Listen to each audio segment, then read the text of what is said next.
Coming up next from Detroit Public TV and the Detroit Regional Chamber, top highlights of MPC20 Conversations, Respond and Rebuild, the 2020 Mackinac Policy Conference Digital Series. I'm Sandy Barua from the Detroit Regional Chamber. Along with my team members and board of directors, I am proud to be the host and steward of the annual Mackinac Policy Conference, Michigan's center stage. The conference is a place where leaders of all sectors come together to address Michigan's issues and path forward. While we were unable to convene in person for obvious reasons in 2020, never has thoughtful conversation about where we are and our path forward been more important during this time of economic and public health emergency. In this wrap-up, we'll hear from our top political leaders, such as Governor Whitmer, Mayor Mike Duggan, and others, sessions with our U.S. Senate candidates, thought leaders, and of course, business leaders. Thanks for joining us, and thank you for your support. MPC20 Conversations is provided in partnership with DPTV and presented by Blue Cross Blue Shield of Michigan, with additional support from Accenture, Bank of America, Barton Mallow, Comerica Bank, Consumers Energy, Delta Dental, Dow, DTE Energy, Enbridge Energy, Ford Motor Company, Huntington Bank, ITC, KPMG, the Kresge Foundation, Kroger, Michigan Economic Development Corporation, PNC Bank, Ralph C. Wilson Jr. Foundation, Rocket Mortgage by Quicken Loans, the Skillman Foundation, TCF Bank, and by these supporters. Support for DPTV's coverage is provided by DTE Energy Foundation and Masco. For 81 years, we've been here for Michigan. From day one to year 100. Committed to the communities we call home. Because we're here for it all and always will be. Confidence comes with every card. Hello and welcome. On behalf of the Detroit Regional Chamber and Detroit Public Television, thank you for joining us for MPC20 Conversations, Respond and Rebuild. While the coronavirus has forced us all to pivot and work in different ways, serious discussions about our state's trajectory through and past the unprecedented events of 2020 is perhaps more important than ever. Fortunately, the Chamber has built a decade-long partnership with our friends at Detroit Public Television, who, in a normal year, will make the content of the Mackinac Policy Conference available for free for the public across Michigan and beyond. This year, like so many others, we have pivoted to an all-digital format thanks to our friends at DPTV. Tonight, you'll hear from two of Michigan's top political leaders who have carried the executive burden of leading Michigan's largest city and our state overall during the COVID-19 crisis, the racial justice movements, economic challenges, all during a volatile election year. The Detroit Regional Chamber is pleased to feature tonight two friends, Detroit Mayor Mike Duggan and Michigan Governor Gretchen Whitmer on MPC20 Conversations. The latest numbers show that the infection rate in Detroit is half of the infection rate in the suburbs. It's half of outstate Michigan, and it has been a community commitment. But you go back to those days in March and April where we had 1,000 people in just the Detroit hospitals, people on gurneys in the hallway, and we didn't know what we were being hit with, and they were building another 1,000 beds over at the TCF Center for the expected overflow, which the governor had to do. We just didn't know where those numbers were going. It looked like we were going to need those 1,000 beds. And at the time, you remember, I said to the people in Detroit, how we respond, we're going to have a simple report card. What happens at the TCF Center? If those 1,000 beds get occupied, we will have failed. But I think if we do this right, we may never have to use more than 200. As it turned out, we never needed more than 16. I mean, it was amazing how fast we bent the curve. I am proud of what we have accomplished together throughout the crisis. There's no question we are not out of the woods yet. So to everyone who's watching now, please make sure you go out and get a flu shot.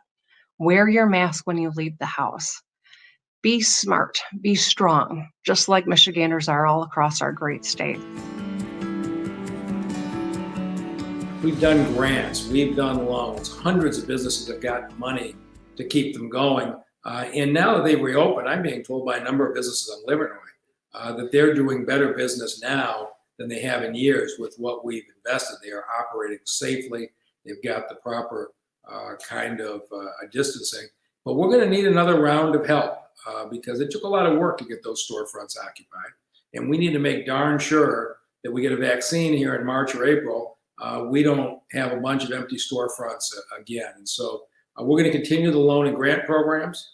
And I just encourage Detroiters, go out and support your neighborhood businesses. Now, while businesses are reopening, the impacts of COVID-19 are still creating incredibly difficult situations for small businesses across Michigan, from lost business and revenue to increased costs associated with providing adequate safety measures for employees and customers. And that's why I signed into law a bipartisan supplemental budget that directed $100 million of Federal CARES Act funding to the Michigan Strategic Fund to implement the Michigan Small Business Restart Program. These grants of up to $20,000 each will support Michigan small businesses and nonprofits that are reopening and have experienced a loss of income as a result of the COVID crisis. 30% of all these grants will be awarded under the Restart Program and will be going to minority-owned, women-owned, and veteran-owned businesses. African Americans have been excluded from the building trades for generations.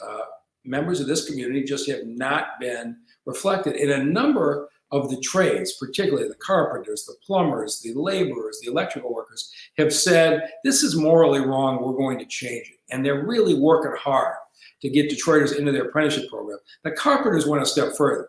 And they said, we're going to show the people of this city that there are good paying jobs and we want you. And they're building a $30 million training center. They're going to train 1,500 carpenters a year at 96 in Livernois starting next year. And so these are really good paying jobs that can be, a really good life. Something that you have your hands in a lot deeper right now is as you mentioned before, this opportunity with Amazon. Give people an idea who haven't been following the headlines as closely, of course, as you, as to what we can expect with Amazon. When Amazon came in and said, we want to build the largest distribution center in Michigan, the other ones that they build in Shelby and Romulus and Livonia are 1 million square feet. This is going to be 4 million square feet, $400 million investment. And we got the fairgrounds been overgrown with weeds since the governor closed it 11 years ago. And they wanted to be on that site. And I said, we'll do that, but here's the thing, there's going to be no tax breaks. You're going to pay full price for the property. You're going to have to build us a transit center in addition to paying full price so that our riders can switch buses from Woodward to 8 Mile in a safe, a warm environment. And it's going to be full taxes for all the time you're there. And I was very surprised when Amazon said, okay, we'll do it. Detroit was so attractive that we could get this kind of investment without any tax breaks. And we haven't seen that in at least 50 years. You can go back to the old Poletown plants and the old Chrysler Jefferson plants in the 1980s. Those took major tax breaks. We're bringing in 1,200 jobs, good paying jobs that can move 1,200 families from poverty to the middle class without a tax break. I'm really proud of it, and I'm really hopeful it'll get through pretty quickly. In addition to all that happened in 2020 that we didn't expect, such as a 100-year pandemic, 2020 always promised to be a big election year. And early signs point to record voter participation in Michigan and across the nation. While the presidential contest is expected to be full of fireworks, here in Michigan, we have one of the most competitive and expensive U.S. Senate races in the nation. While after November 3rd, we will know who will have prevailed, and it'll be safe to turn on our television sets again, the chamber was pleased to feature U.S. Senate candidates incumbent Gary Peters, the incumbent Democrat, and challenger John James, a Republican. This race pits a low-key but highly rated and effective senator against a dynamic and articulate challenger who has been called the most promising Senate candidate in the nation. Let's see how these candidates made their final case as voters headed to the polls. Economic growth is absolutely critical.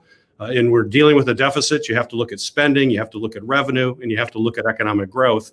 But right now, our focus has to be on economic growth. How do we help small businesses? How do we help manufacturers get back up on their feet and make sure that investment in those jobs that are created in manufacturing translate into a stronger economy? That's got to be our focus over the next few months. So as we're dealing with a simultaneous public health crisis and economic crisis, we've got to first deal with the public health aspects, which means we've got to put more resources into testing and understanding. We've got to really make our supply chains a whole lot more resilient so that we have the supplies necessary to get through this.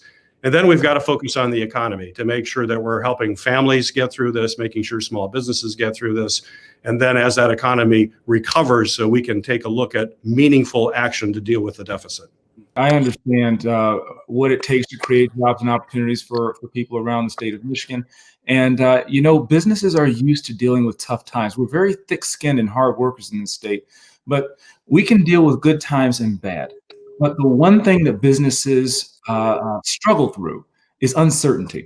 What government needs to provide business is certainty. And I think we can do that with common sense, science-based tax reform, regulatory reform, and tort reform, so that we can have positive, sustainable, inclusive economic growth that incentivizes businesses to come back and thrive in Michigan, that allows businesses that are already here to grow and thrive in Michigan.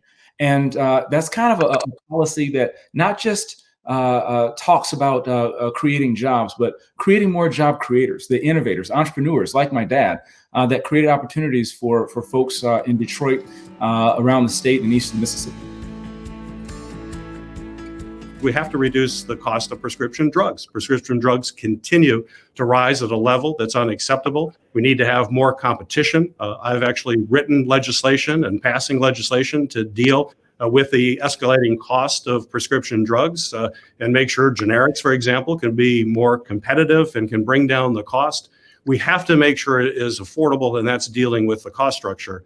But just throwing out the Affordable Care Act in its entirety without a plan is irresponsible. Let's make sure we're fixing what's not working the way we'd like and strengthen other areas that are already working for us. I would support a primary care provision so that people could go at no cost to themselves if you are on a high deductible plan to be able to get primary care visits throughout the year so that we can stay in better health. There's so much focus on health, on healthcare insurance, not as much focus on health. Nutrition, there are food deserts around the state. We need to address that. But an overarching theme, my position is the same as it's always been, is we need to have a market-based, patient-centered approach that must cover pre-existing conditions. I think that through tort reform and regulatory reform, we can increase transparency in the healthcare industry. We can increase quality, we can increase choice, and we can decrease cost. And now doctors and patients will have the choice and the power, not the federal government and insurance companies. As a member of the Armed Services Committee, I'm the ranking member, which means I'm the top Democrat on Emerging Threats and Capabilities subcommittee. And we have two areas of responsibility. One, I oversee all the military special operations forces. So think U.S. Navy SEALs, and a position which I enjoy as a former U.S. Navy Reserve officer, lieutenant commander, and use that experience on that committee. But the other aspect of that committee is all the advanced research for the military. And so think of hypersonic missiles and artificial intelligence and how that's going to transform the warfare in dramatic ways.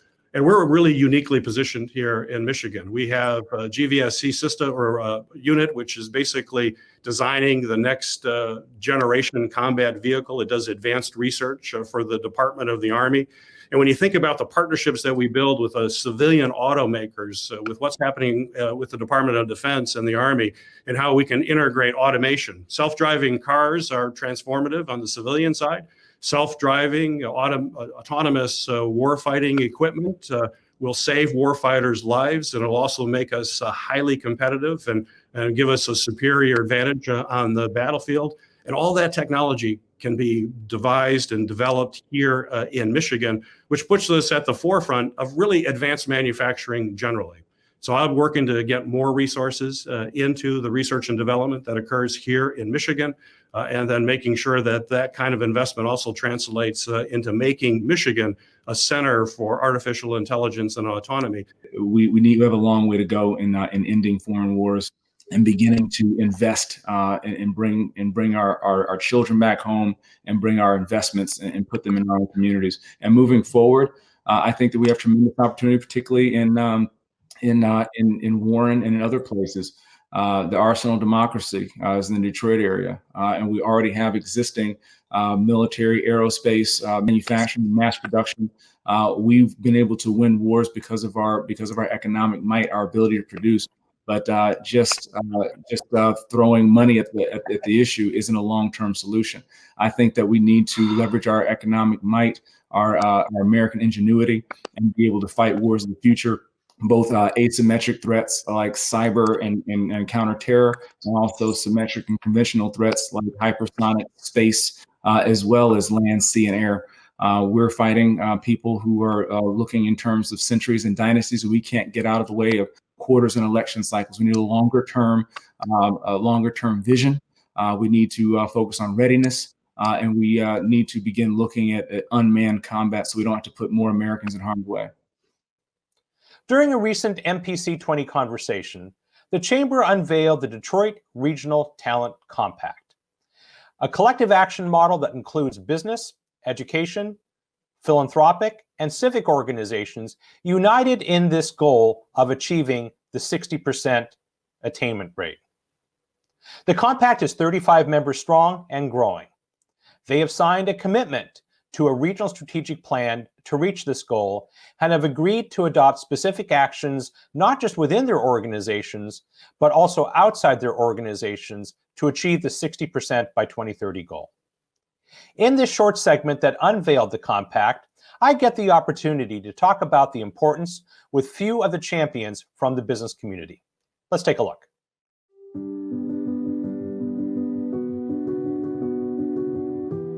The Detroit Regional Chamber has had a multi-decade commitment around education issues, K through 12, higher ed, pre-K, because we know that education is really the key to our economic success in this region.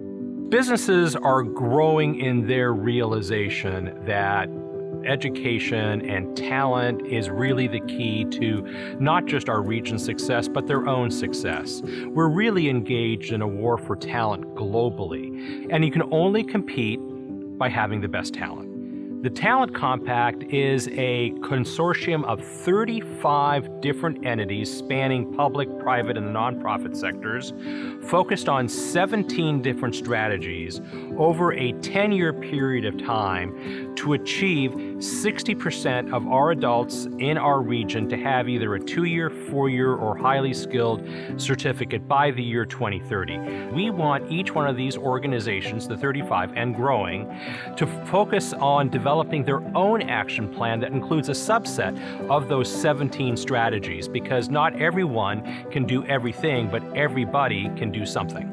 I can't think of anything more important to Michigan's prosperity than every person having access, equitable access, to a rewarding career and participation in the economy. So we're committed to doing whatever it takes in small and big steps to make sure that all Michiganders have an opportunity to achieve.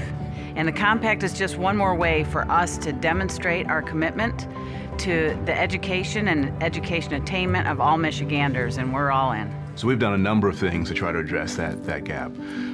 We have apprenticeship programs that we formed here at Henry Ford, and what we try to do is ensure that we can both uplift existing Henry Ford staff who don't have that skill set, as well as residents in the community, to try to deal with our talent pool gaps. And so we know it's really important through our participation in the compact for us to lean in even further to train individuals to be able and be ready for the healthcare workforce for tomorrow. We're very excited to be a member of the compact, and we have undertaken a number of really exciting initiatives with the Detroit Regional Chamber. We've been doing some work with SHRM on creating opportunities for the formerly incarcerated, and also a partnership that is geared towards encouraging men of color to become teachers. And so we think it's a real win-win. Well, when you think about what's happening in our country today, when you think about the highlight to decades, centuries of social injustice, to ensure that we can create a society where every citizen has an ability to be their best. We're only going to get there if everyone does their part. We need more people in the pipeline, we need to fix the leaky pipeline, and we need better outcomes as people go through that pipeline, and we need to ensure that there are jobs waiting for people at the end of that pipeline. The compact is really important because of the power that bringing together leaders from business, education, and nonprofits.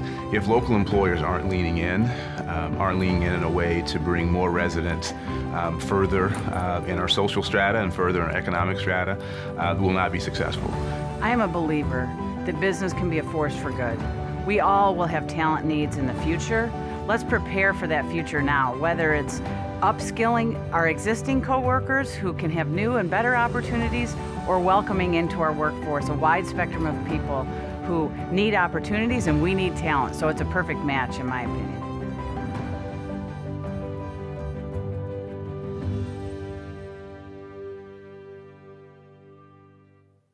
During the past months, starting with the George Floyd killing on the streets of Minneapolis, our nation has laid bare its wounds of racial disparities. Many businesses are stepping up because they want to do better, and they know they can do better. Business leaders realize the role they have in making real change, going beyond changing the narrative. Businesses are often the driving force for good, and racial justice is now on our agenda. For some, the work has started within their organizations. They are committed to fostering a better understanding about what it's like to experience racism and injustice in our society. Michigan business leaders came together to discuss efforts underway, not only within their companies, but also in their communities and in the entities where they exert influence. This time it's different, is a refrain we hear frequently regarding the racial justice movement in 2020. One reason why is the leadership role businesses are taking to make real change happen. Fortunately, we have several examples of that leadership right here in Michigan, and we're pleased to feature them in MPC20 Conversations. The horrible tragedy that happened with George Floyd and so many other unfortunate people of color over the centuries, but what happened really brought to light the need for all of us to have these conversations. And as Carla said, we weren't having these conversations in the workplace before. So at Herman Miller, we started a new program this summer in response to this, and we called it The Lens. And really what it is creating space for employee-led dialogue, for people to have these courageous conversations, because we can't rely on our Black and brown colleagues to carry the water for us and tell us about their experiences, as so many of them have graciously done. But we also have to take our own experiences and listen and learn. And the open dialogue that we've been having is really raising awareness. And I think more and more we see our people starting to acknowledge how much we don't know. And really actively seeking to understand our impact and the role that we can play in making change. I have the experience of the racial justice discussions that we're having now have been triggering for a lot of people who are not just learning about it, but have lived it and have been muffled. We have not been able to talk about it. So now that we have permission, now that it is part of a business conversation, which among the many things we've been told over the decades is that there was no place in business to talk about race and injustice. But now that it is part, then we are being asked to recount our stories and the lessons learned from our stories, and to help people who run large majority businesses. And it is really important that our voices are heard there, but that our voices and our thinking and our emotions, they really do come at a price.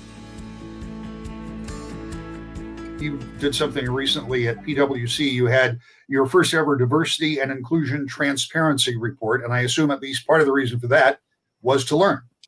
Well, yes. And And again, it's all part of the journey. And the report itself didn't happen overnight. As our CEO says, these conversations started 5-6 years ago when we were moving along our journey and realized that part of that was to be transparent with our stakeholders.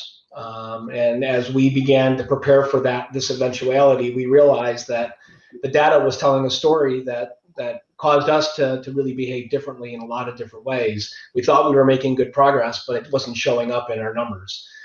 And so we needed to pivot further from where we were to ensure that we were doing all the things necessary to really make an impact. And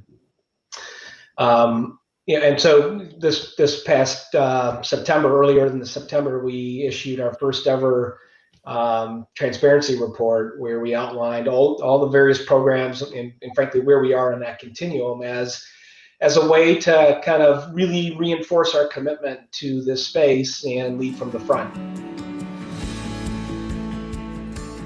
I wanted to just make a note on board diversity. There are a lot of conversations being had right now and a lot of hand-wringing about finding exactly the right person for boards, that first Black person to diversify a board, our first Black female. That's even more daunting. And one of the things I want to just ask people to do is to consider the requirements for their traditional board member, for their white males. A lot of the white men who are on boards right now are on boards because they were a golf buddy, a college roommate, or a friend. And that, not to belittle their talents, but that's how they were introduced to the board. And the bar should not be any higher for a Black woman. Have a conversation with your board about diversity and what it means for your leadership team and what it means for your board and how that impacts your strategy. And that last part is a critical element to this overall conversation, because as we've talked about multiple times here, it all starts at the top, and it's really about putting your money where your mouth is and doing the right thing from the top all the way down. And that includes succession planning, that includes your management team, and that includes the board as well. But it was so wonderful during the session to hear the board asking my leaders about the diversity of their succession plans and what they were doing to address, their employee engagement survey questions around this. And it really does make a difference when you do these things. Even though we couldn't gather Michigan's top leaders on Mackinac Island this year, all of us at the Detroit Regional Chamber appreciate the chance to do the next best thing by providing you access to decision makers and thought leaders to help all of us think through the challenges of 2020 and where we go from here. I want to personally thank the 43 corporate and philanthropic organizations for their support in making MPC20 conversations possible. The Chamber also appreciates our long-term partnership with Detroit Public Television. Without their partnership, either on or off the island, these conversations would not be available as broadly as they are. DPTV has allowed the Chamber to lift the veil off of the Mackinac Policy Conference, and we are grateful. To see and hear these conversations in full, visit DetroitChamber.com and look for MPC20 Conversations. You can also view the upcoming lineup of discussions, which will continue through November. Thank you for joining us, and thank you for your support of the Detroit Regional Chamber. We look forward to seeing you next time at the Grand Hotel on Mackinac Island in 2021. MPC20 Conversations is provided in partnership with DPTV and presented by Blue Cross Blue Shield of Michigan, with additional support from Accenture, Bank of America, Barton Mallow, Comerica Bank, Consumers Energy, Delta Dental, Dow, DTE Energy, Enbridge Energy, Ford Motor Company, Huntington Bank, ITC, KPMG, the Kresge Foundation, Kroger, Michigan Economic Development Corporation, PNC Bank, Ralph C. Wilson Jr. Foundation, Rocket Mortgage by Quicken Loans, the Skillman Foundation, TCF Bank, and by these supporters. Support for DPTV's coverage is provided by DTE Energy Foundation and Masco. For 81 years, we've been here for Michigan. From day one to year 100. Committed to the communities we call home. Because we're here for it all and always will be. Confidence comes with every card.